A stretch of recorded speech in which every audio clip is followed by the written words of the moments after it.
ليه طواجن وليه العرايس اصلا بتروح تشتري طواجن؟ ما تشتري صواني فرن وتريح دماغنا. هل بقى الطواجن دي لها لازمه يعني نقعد نشتريها في الجهاز؟ اه ليها لازمه، وكل نوع في الطواجن ليه فايده وليه لازمه وليه مميزات وكمان ليه عيوب. بس تعالوا نعرف يعني ايه الاول طواجن. الطواجن هي اللي بتبقى بالشكل ده مستطيله، يعني المدوره دي بتبقى اسمها صواني فرن، لكن المستطيله دي بيبقى اسمها طاجن.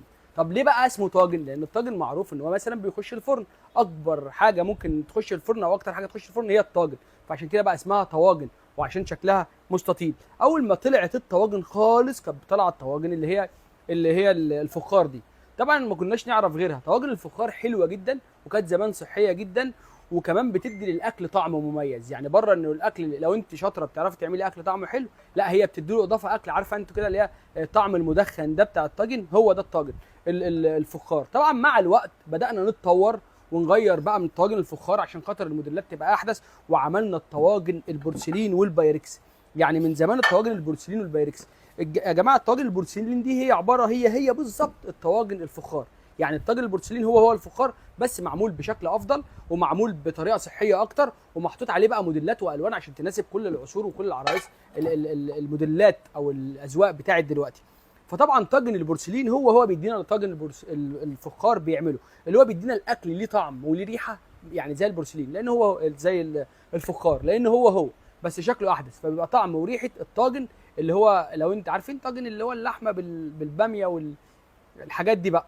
طيب ايه الفرق بقى ما بينه وما بين البايركس يا عم رؤوف؟ ما الاثنين يعني ممكن يقعوا على الارض ويتكسروا، فعلا الاثنين ممكن يقعوا على الارض يتكسروا، والاثنين حراريين وممكن الاثنين يتحطوا على الفرن وكمان ممكن يتحطوا على النار. بس البايركس ده هو ازاز ما بيديش اي اضافه للطعم، يعني الاكل اللي انت هتعمليه هو هيديهولك. انا ماليش دعوه، اكلك وحش وانت عكاكه ما بتعرفيش تطبخي هيطلع اكل مش حلو، يعني مش هيدي اضافه للطعم زي البورسلين، يعني ممكن يحلل الاكل شويه. فهو ده بس. ده ايه بقى ميزته؟ ان هو شفاف. يعني لو احنا عاملين فيه مثلا صينيه رقاق باللحمه فتبقى باينه كده من الجنب وانت بتقدميها على السفره، تحس ان الاكل يعني شكله حلو، يعني مش هيبقى طعم وشكل في الاخر لا. فده الفرق ما بينهم. طب ليه بقى اصلا طواجن؟ يعني احنا خلصنا الحاجات دي، ليه بقى طواجن؟ يعني ليه عملنا طواجن الومنيوم مثلا وطواجن جرانيت؟ لانه احنا قلنا الطواجن بتخش في الفرن بس، يعني الطاجن ده ما ينفعش يتحط على النار من فوق عكس صينيه الفرن. عشان كده تلاقي صينيه الفرن تقيله، يعني تلاقي سمكها تقيل وتلاقيها محمله شويه.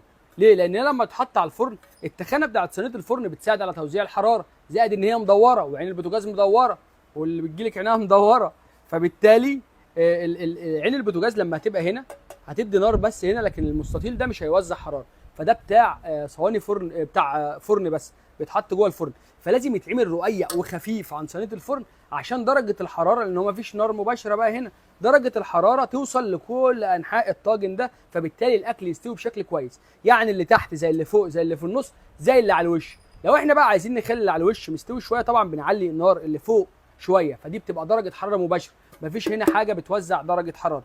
فده كده وظيفه الطاجن. طب ليه بقى مستطيل؟ عشان احنا لو عايزين نعمل كميات اكبر، يعني عايزين نعمل رقاق باللحمه، مكرونه بشاميل، الحاجات اللي بيبقى عايزين منها كتير، صينيه الفرن ما ينفعش تعملها، لان صينيه الفرن بتبقى ناجحه جدا في اللي احنا قلنا في الفراخ وفي اللحمه وفي البتاع. طب لو احنا بقى يا ستي انت قاعده في البيت وعايزه تعملي حاجه صغيره انت وعيالك، ممكن صينيه الفرن تعمل اللي الطاجن بيعمله، لكن الطاجن ما ينفعش يعمل اللي صينيه الفرن بيعمله. طب صواني الطواجن الالومنيوم حلوه؟ اه حلوه جدا، بس حلوه في ايه؟ حلوه في المعجنات. يعني كل ما حاجه فيها عجين كل ما الالومنيا دي بتبقى ناجحه فيها، لان الالومنيوم بيبقى حلو جدا في توزيع الحراره للمعجنات، فبالتالي يعني الالومنيوم دي ناجحه. عكس الجرانيت مثلا، الجرانيت توزيع الحراره حلو برده بس افضل بقى للحاجات اللي ممكن محتاجين ننضفها قوي، زي مثلا الحاجات اللي بتلزق في قلب الطاجن فنعملها فيه. يعني هنا مثلا لو قلنا هنا معجنات فهنا نعمل الحاجات. ايه الاكل اللي بيلزق؟